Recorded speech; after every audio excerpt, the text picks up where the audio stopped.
গোপালগঞ্জের কোটালীপাড়ায় বিশ্বকর্মা পুজো উপলক্ষে নৌকা বাইচ প্রতিযোগিতা হয়েছে। কোটালীপাড়ার কালীগঞ্জ বাজার থেকে খেজুরবাড়ি পর্যন্ত বাবরখালের 2 কিলোমিটার এলাকা জুড়ে বুধবার এই নৌকা বাইচ অনুষ্ঠিত হয়। বান্ডেল থাকলে প্রতি সেনমানিতে টাকা বাঁচবে। বিকাশ সেনমানি বান্ডেল কিনে জিতুন প্রতি লেনদেনে। গোপালগঞ্জ, মাদারীপুর ও বরিশালের প্রতিযোগীরা নৌকা বাইচে অংশ নেয়। প্রতিযোগিতা দেখতে আশেপাশের জেলা উপজেলা থেকে ভিড় জমায় উৎসুক মানুষ।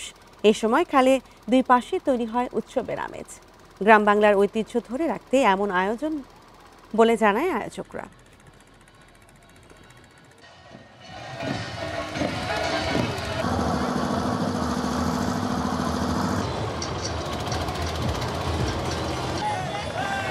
এটা একদিন ব্যাপী অনুষ্ঠিত হয়। আমি প্রতি বছর এখানে আসি, আমার পরিবার সহ আসে। আমার শ্বশুর আছে সাথে, আর আমার একটা দেবর আছে, ওর মেয়ে আছে।